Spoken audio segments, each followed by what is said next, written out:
Good evening. 10वीच्या विद्यार्थ्यांना त्याप्रमाणे आपण आपला इकोसिस्टम हा पार्ट पुढे सरकतोय. तो चार्ट आपल्याला भरायला दिला होता. त्या चार्टवर काही प्रश्न विचारले होते तुम्हाला. What is ecosystem? Ecosystem, the biotic abiotic factors that present around us is called as ecosystem. Now, if we explain about the food chain, producer, that means green plant, they are called first trophic level. Then the living organism which depends on the producer, they are called primary consumers. For example, grasshopper. Then these primary consumers are called as second trophic level. The simple questions asked on this topic, suppose we will take one example. You can see the plants, then grasshopper, then frog, then snake. Suppose in your question paper certain chain is given to you and very simple questions, you know, the paddy crops, South Indian people's crops, ते पीक आहे त्या भागामध्ये मोठ्या प्रमाणात घेतलं जातं. आणि या पिकामध्ये या पिकांच्या संदर्भात काही प्रश्न तुम्हाला विचारलेले आहेत. Suppose farmer cultivate the crops, paddy crops, and certain chains are present in that areas. Suppose one organism, suppose frog is removed from this chain. Very simple questions. एक चेन तुम्हाला दिलेली आहे आणि त्या चेन मधला फ्रॉग हा घटक काय झाला, रिमूव्ह केला, रिमूव्ह झाला. Certain changes occurs and frogs remove from the chain. What will happen on these paddy crops? त्या तिथे असणाऱ्या पिकांवर काय परिणाम होऊ शकतो, असा साधा प्रश्न विचारलेला आहे. अशा प्रकारची चेन आहे. Instead of this plant, these paddy crops are present. The paddy crops means plants. The grasshopper depends on it. Then frog depends on grasshopper and snakes depends on frog. Which are the producers in the chain? कोणते producer आहेत तर ते paddy crops येईल. Which are the primary consumers? Name of the primary consumers: grasshopper.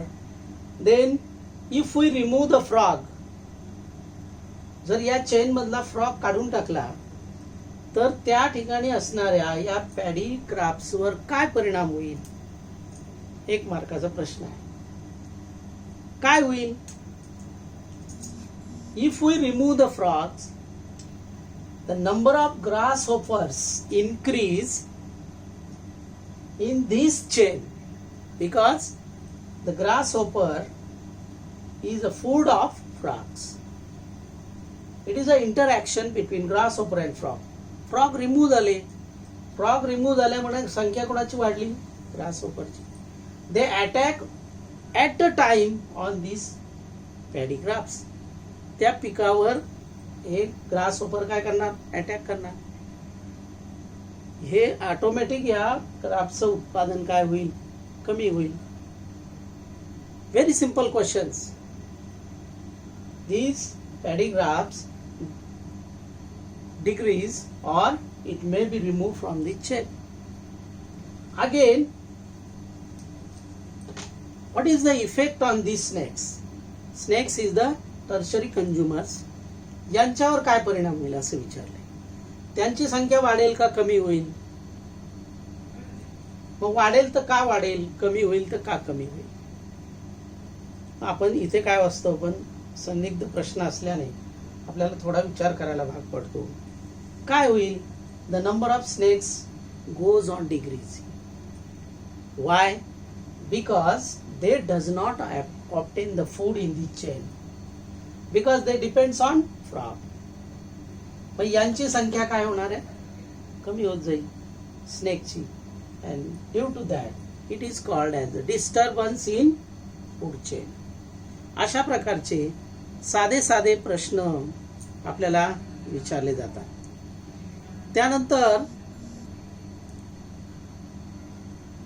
What is environment, याच्या पुढचा भाग आहे. आता आपण हे सगळं चार्ट पूर्ण केल्यानंतर abiotic, biotic, physical, chemical, again biotic factor classify into autotrophs, heterotrophs. Then autotrophs मध्ये प्लांट येतात, हेटरोट्रॉपस मध्ये फंगाय येतात. Autotrophs means the organism which synthesize their own food. हा 10 मिनिटाचा व्हिडिओ आपण पाहिल्यानंतर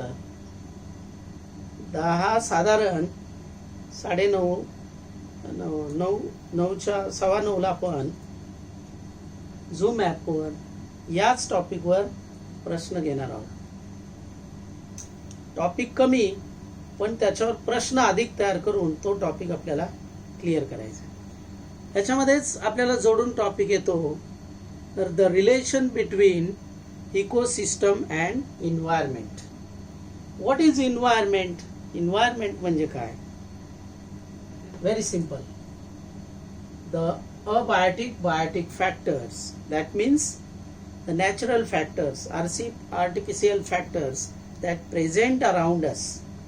थोडक्यात आपल्या सभोवतालचा सजीवाच्या लिव्हिंग ऑर्गॅनिझमच्या आजूबाजूच्या परिसराला इन्व्हायरमेंट असं आपण म्हणतो. पर्यावरण आणि इकोसिस्टम याच्यामध्ये काय